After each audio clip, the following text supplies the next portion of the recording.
everyone, it's Friday and you're watching Within the Frame. I'm Kim Bo-kyung. In a week or so, all eyes will be on Hangzhou, the host city of the 19th Asian Games.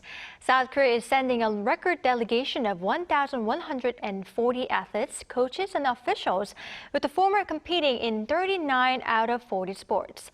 Last time in 2018 in Indonesia, South Korea ended in third place behind China and Japan, but winning its lowest number of gold medals since 1982. This time, they are seeking redemption, though this could be quite modest. Team Korea is aiming to maintain third spot, hoping it could be the starting point for a long journey to return to its glory days. What's new at this edition of the Asian Games, and who are the sports stars we might want to take a closer look at? For more on this, we invite our very own sports editor, Paul Neat, into the studio. Welcome, Paul. Hello there. Hello. And we also have Yoo Ji-ho, sports writer for Yonhap News Agency. Good to see you, Mr. Yoo. It's great to be here too. Thank you for being with us. Now, first question to our Paul. So thousands of athletes from around Asia will gather in Hangzhou, China to compete at the 19th Asian Games. And as far as I know, this is China's third time hosting such a multi-sports competition, right? How many countries are taking part in and how many medals are they vying for? In total, there are 45 countries taking part and there are 481 medal events. That means there are 481 golds.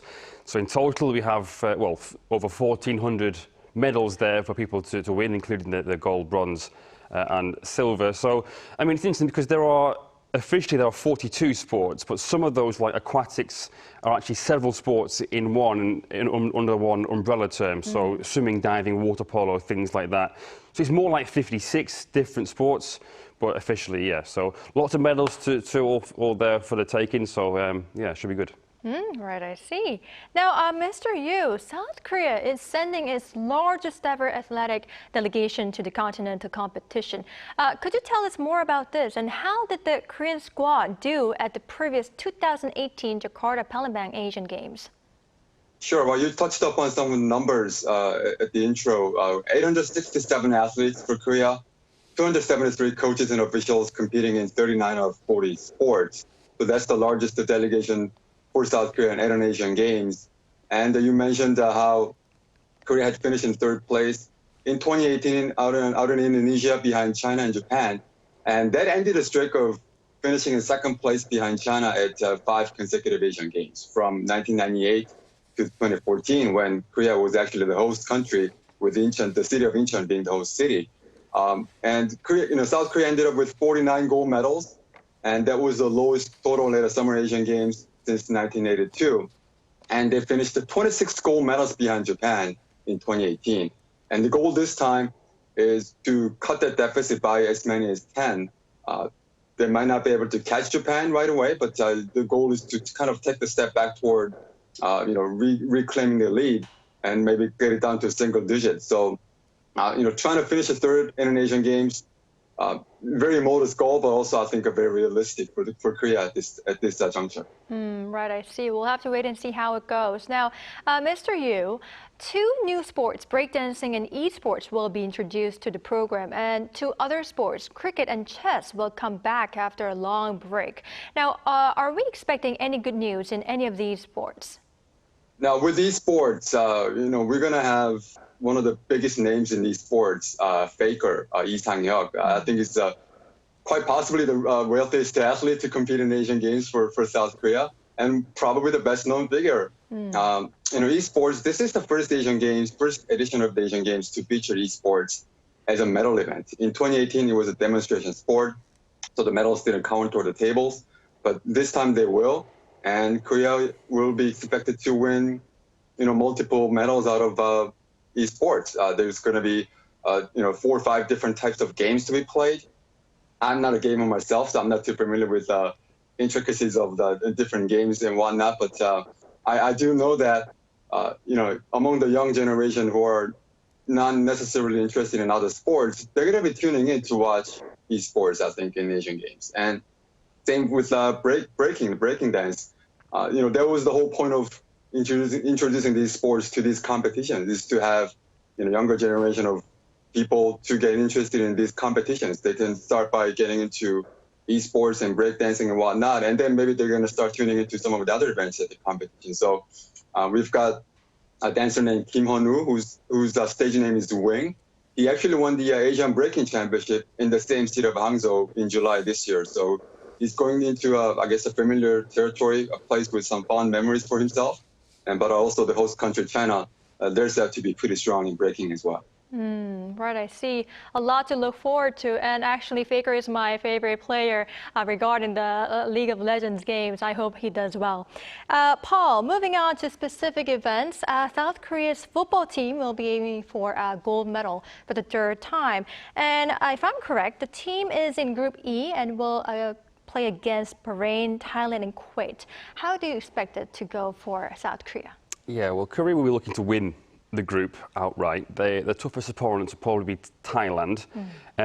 So the group stage really shouldn't be a problem at all. After the 3 matches in the group stage, there'll be a round of 16, then the quarters, semis, and then the final or the gold medal match. So what we'll probably see, certainly in the group stage and the earlier knockout rounds, assuming that Korea get through, is teams making it very difficult for Korea, getting men behind the ball, being quite defensive. So it's going to be about Korea's creative players being able to break those sort of defences down, picking the right pass and that kind of thing. I've looked at some of the potential opponents for the round of 16, and in the group that Korea will come up against, it's North Korea, Indonesia, Kyrgyzstan or Chinese Taipei. So there isn't really one clear outright favourite in that group. So it could be any of those teams that Korea play. If they win the group and go through to the quarters after the round of 16, it could be Uzbekistan or Syria. So those are quite difficult games. So it's going to be about trying to unlock these tight defences. Korea, obviously, one of the biggest names, one of the favourites for the tournament, having won it the last 2 times. So teams are going to not want to lose. They're going to make it very difficult. And it's up to Korea to try and break those teams down. But so Korea have got a good squad. And because the games have been delayed by a year, the players are a year older.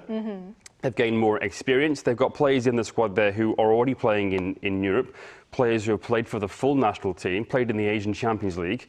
So the squad's good, and yeah, they should do very well in the group stage. And after that, it's about temperament and whether they can sort of manage the expectation levels. I see. One more question, Paul. Staying on this football front, getting a gold medal means a lot in many ways, but especially because there are military exemptions, right, for young, talented players. Who has previously been granted the exemption, and which participants are we expecting to get this benefit this time? Yeah. Well, obviously the Olympics counts as well, but for that it's any medal, so gold, silver or bronze. But for the Asian Games it has to be gold. In terms of the Olympics, obviously the 2012 Korea team in the UK, there were some big names in that squad. Ki Sung-young for once, Kim Bo-kyung, Kim Young-kwan, Kim Ki-hee and Ji Dong-won amongst others. In terms of the Asian Games though, now more of the focus that time was on Son Heung-min because he was at that point over the age of 23, so he was a wildcard player, and it was seen as his maybe not last chance, but soon to be last chance to earn a military exemption, or he has to come back and play in the K-League and then do his military service. This time it's more about Lee Gang-in. The focus is on him. The difference is though that he's much younger, so there is more time. So he could go. If it doesn't work out this time, then there's the Olympics, hopefully, and then even the next Asian Games, because he could be classed as a wildcard player. The last squad, there were quite a few big names. Son Heung-min obviously earned his military exemption. Kim Min-jae, another who's had a huge rise to stardom over the past 3 or 4 years. That might not have been possible if he hadn't have earned that military exemption. Hwang In-bom is another, and the 2 Hwangs as well, the 2 Hwangs, Hwang Yi-chan and Hwang Yi-jo. Before that, not too many in 2014. Lee Jae-sung is currently still in Europe. He's playing in Germany for Mainz. And Kim Jin-soo, who was at the time in Germany, is now back in K-League. But some big names this year as well, players who have been tipped to go on and play in Europe. Some who are already there, like you mentioned, Lee Gang-in.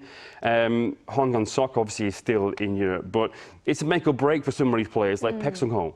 In particular, he was in Europe. He's had to come back. He's already applied to do his military service with Gimcheon, the army team. So he's hoping that he earns the gold and he doesn't have to go. Right, we'll have to wait and see how it goes. Now, Mr. Yu, let's also talk about baseball. South Korea is expecting a fourth consecutive win, and I hear Japan is fielding outdoor players while Chinese Taipei is fielding the strongest lineup consisting of top-tier professional players. What are South Korea's chances? Right. With Japan, they tend to send their sort of semi-professionals, amateurs to these Asian Games.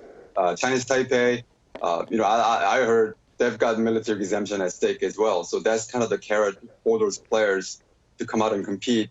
I would imagine Korea and Chinese Taipei will be among the favorites to win the gold medal. Now with Korea, unlike in football, there's no age restriction in baseball per se, but Korea, starting this year, they kind of self-imposed under 24 age limit for the players. There's a lot of different reasons behind it.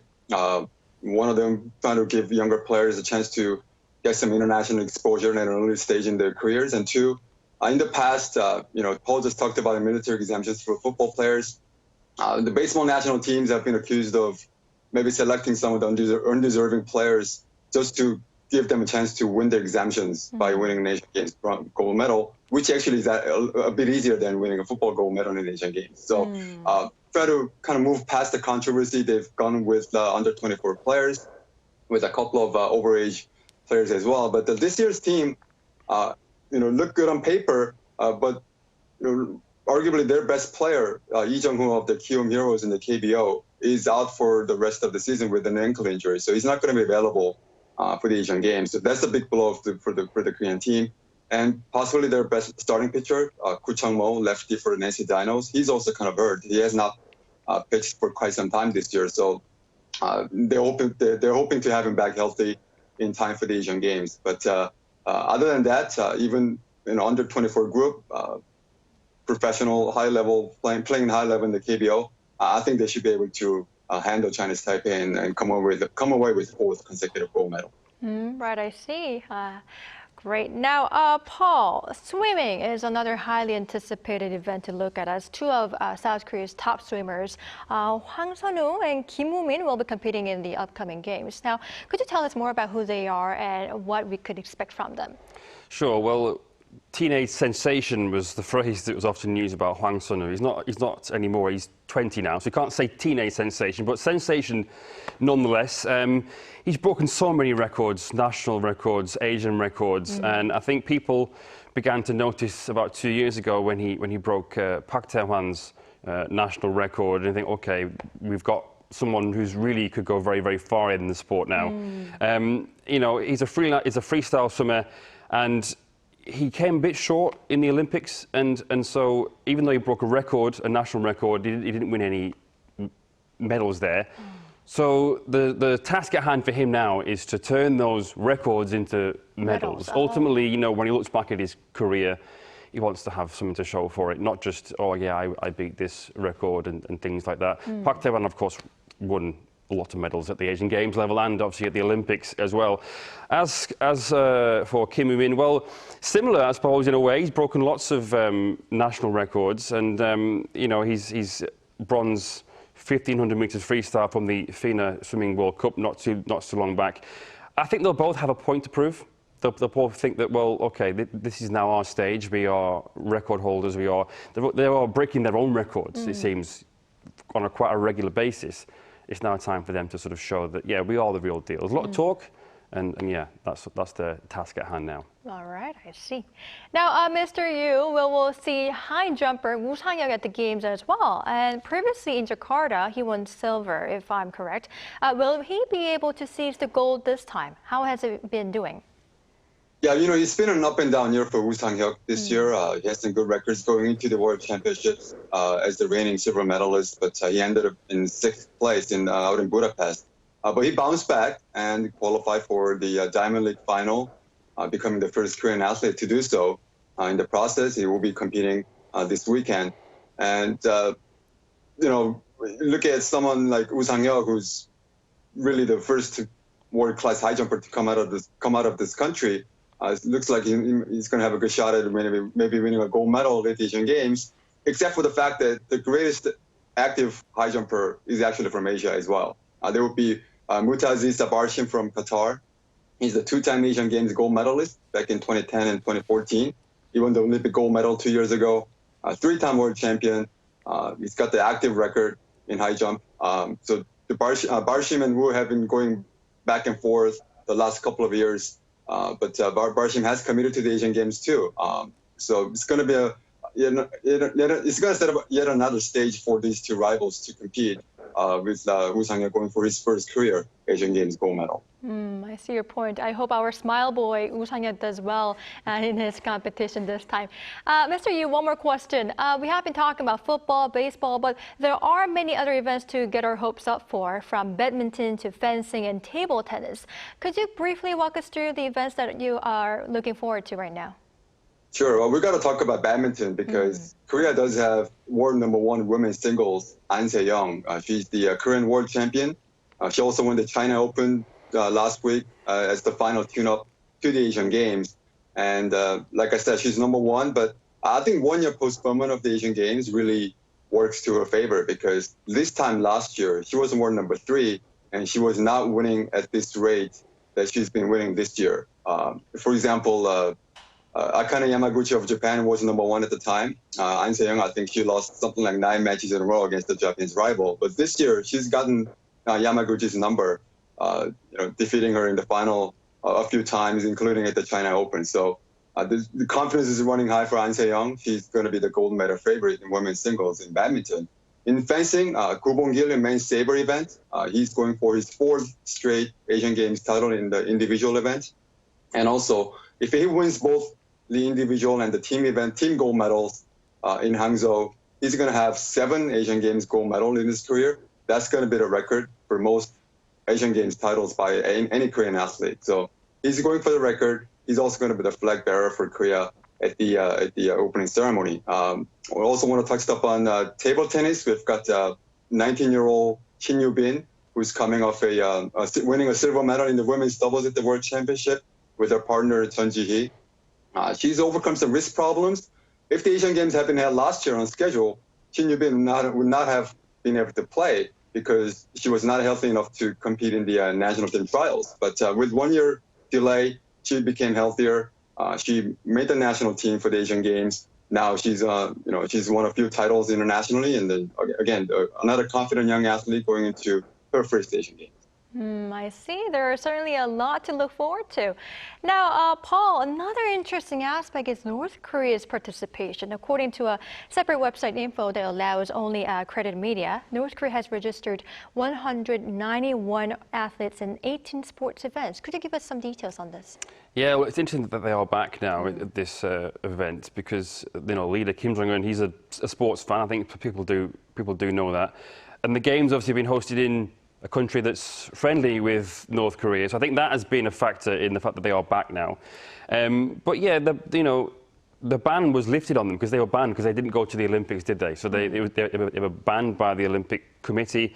And if the Asian Games had taken place originally last year, then they wouldn't have been able to go. But now it's obviously worked out well for them in that regard.